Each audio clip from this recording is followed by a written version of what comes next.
International Court of justice ने एक साल से जायद पुरानी यूनाइटेड नेशन सेक्रेटरी जनरल की अपील, इजरायली जो कॉन्डक्ट है और ऑक्यूपेशन है, इजराइल अपार्थाइड की कंडीशंस को प्रमोट कर रहा है। ट्रम्प साहब कह रहे हैं कि मैं आते ही उन्होंने जो स्पीच और कन्वेंशन में कहा कि जी मैं हॉस्टेजेस को पहले दिन कोई ऑप्शन नहीं होगा, या तो छोड़ो या अमेरिका तबाह कर देगा जो कुछ बच गया है, जो इजराइल ने बचा दिया। वो प्रोटेस्ट हो रहे हैं बांग्लादेश के अंदर, अब कर्फ्यू इंपोज कर दिया है, इंटरनेट सेल्युलर सर्विसेज सब बंद हो चुकी हैं, राब्ता नहीं हो रहा फैमिलीज का बाहर जो हैं वहाँ पे वापस बांग्लादेश के अंदर, स्पेशली चिटागोंग या चट्टग्राम के अंदर बहुत वायलेंस है। क्राउड स्ट्राइक के नाम से साइबर सिक्योरिटी कंपनी है, एक पैचअप या कोई अपडेट निकाली और वो उसमें एक फ्लॉ था और उसने पूरे के पूरे सिस्टम्स को बिठा के रख दिया। फलस्तीन पे इजरायली कब्जा गैर कानूनी, इंटरनेशनल कोर्ट ऑफ जस्टिस का बहुत बड़ा इंकशाफ। बांग्लादेश में कर्फ्यू होने के बावजूद कत्लो गारत में कमी नहीं आई और दुनिया भर में एक साइबर क्रैश की बुनियाद पे फ्लाइट डिलेज और मेजर डिसरप्शंस, ये सब खबरें और बहुत कुछ इस एपिसोड में लेट अली शो यू के। आप सबको खुशामदेद। बात करते हैं शुरू। इंटरनेशनल कोर्ट ऑफ जस्टिस ने एक साल से जायद पुरानी यूनाइटेड नेशन सेक्रेटरी जनरल की अपील या एक रिक्वेस्ट के ऊपर यह जांचने के लिए कि क्या इजरायली प्रेजेंस वेस्ट बैंक में, मगरब वस्ता में और गाजा में इलीगल है, किस बुनियाद पे लीगल है, क्या कंडीशंस हैं, इसके ऊपर फाइनल जजमेंट आ गई है इंटरनेशनल कोर्ट ऑफ जस्टिस की और इजरायली रिस्पांस भी आ गया है। पहले तो सुनिए कि क्या कहा गया, जो वर्डिक्ट, ये डिसीजन सुनाई गई इंटरनेशनल कोर्ट ऑफ जस्टिस ने। सुनिए जरा। La Cour considère que les violations par Israël de l'interdiction de l'acquisition de territoires par la force et du droit du peuple palestinien à l'autodétermination ont un impact direct sur la licéité de la présence continue d'Israël dans le territoire palestinien occupé. L'utilisation abusive, persistante de sa position en tant que puissance occupante, à laquelle Israël se livre en annexant le territoire palestinien occupé. जी, तो ये कह रहे हैं कि Israeli जो conduct है और occupation है मगरब वस्ता में, गाजा में, क्योंकि इफेक्टिवली गाजा के अंदर भी इजरायली ऑक्यूपेशन जारी है और इस वजह से इजराइल अपार्थाइड की कंडीशंस को प्रमोट कर रहा है। ये बहुत मेजर डिसीजन इसलिए कि पहली डिसीजन है इंटरनेशनल कोर्ट ऑफ जस्टिस की एवर इजराइल के खिलाफ। अच्छा, ये डिसीजन के फौरन बाद ही Israeli prime minister Benjamin Netanyahu का स्टेटमेंट भी आ गया। उन्होंने ऑब्वियसली जो रेटरिक था कि जी ये झूठ की बुनियाद पे ये डिसीजन दी गई है कि आप यहूदी जो जूइश पीपल हैं, यहूदियों को उनकी एंसेस्ट्रल होमलैंड, हिस्टोरिकल होमलैंड जो इजराइल है उससे नहीं रोक सकते और सेटलमेंट्स भी लीगल हैं और बेसिकली अपनी दुनिया में रह रहे हैं क्योंकि उनके पीछे अमरीकी डंडा है और उस डंडे के पीछे एक अमरीकी झंडा है और वो जो भी डिसीजन हो जाए, पाकिस्तान जैसा मुल्क थोड़ी है इजराइल, या कोई और मामूली मुल्क थोड़ी है। महातिर मोहम्मद के इसके ऊपर बड़े तासुरात थे, मगर बेंजामिन नेतन्याहू साहब कह रहे हैं कि आप कर लो जो करना है, डिसीजन देते रहो, कोई फ़र्क नहीं पड़ेगा। मगर फ़र्क पड़ेगा क्योंकि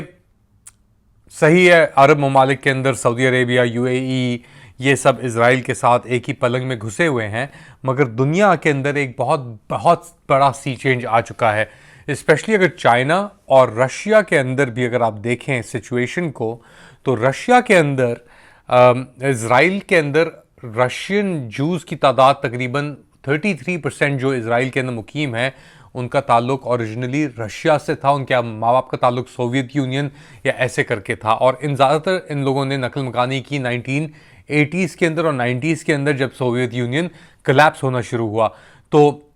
रशिया के बहुत गहरे ताल्लुकात थे, मगर अब रशिया के अंदर भी एक एनिमोसिटी सी, एक तब्दीली सी आ रही है। जो वाहिद ब्लॉक बच के रह गया है वो है America, obviously Canada, Australia, Britannia, मगर यूरोप के अंदर ऑब्वियसली जर्मनी है, फ्रांस है, ये सब इजराइल के हिमायती हैं। मगर क्योंकि पावर स्विंग हो रही है दुनिया भर के अंदर, एक शिफ्ट आ रही है,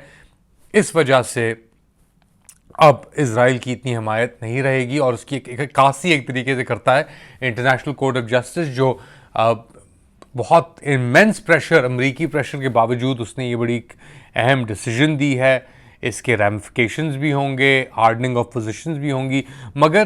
क्या इसराइल जो बर्बरियत जारी इसने रखी हुई है गाज़ा में उसको थम देगा या रोक लेगा?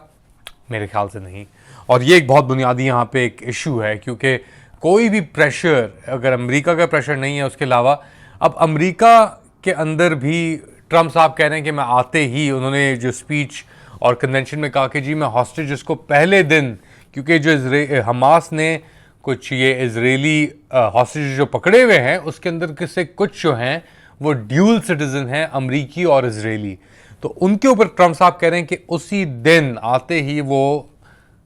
कोई ऑप्शन नहीं होगा, या तो छोड़ो या अमेरिका तबाह कर देगा जो कुछ बच गया है, जो इजराइल ने बचा दिया वो। तो अब एक क्रेसेंडो पे पहुंच रही है सिचुएशन, एक हेड पे पहुंच रही है सिचुएशन, और ऐसे वक्त पे इंटरनेशनल कोर्ट ऑफ जस्टिस का ये स्टेटमेंट या वर्डिक्ट आना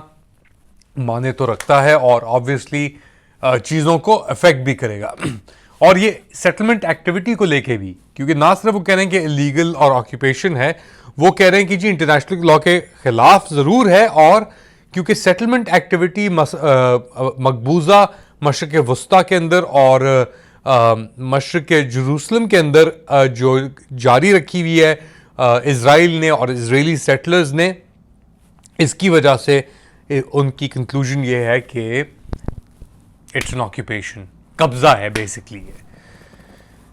बड़ी मेजर डिसीजन यहाँ पे एक तरफ, दूसरी तरफ बांग्लादेश के अंदर सिचुएशन बहुत गहराई से फॉलो कर रहे हैं आपके लिए, और वहाँ पे ये जो स्टूडेंट प्रोटेस्ट हुए थे, लगता है कि जो 1971 का जो साया था वो पाकिस्तान से तो बिल्कुल नहीं उतरा, मगर बांग्लादेश से भी नहीं उतरा। क्यों, समझाता हूँ आपको। ये जो प्रोटेस्ट हो रहे हैं बांग्लादेश के अंदर, अब कर्फ्यू इम्पोज कर दिया है, इंटरनेट सेल्युलर सर्विसेज सब बंद हो चुकी हैं, राब्ता नहीं हो रहा फैमिलीज़ का, बाहर जो हैं वहाँ पे वापस बांग्लादेश के अंदर स्पेशली चिटागोंग या चट्टग्राम के अंदर बहुत वायलेंस है। और बुनियादी तौर पे क्यों हो रहा है ये,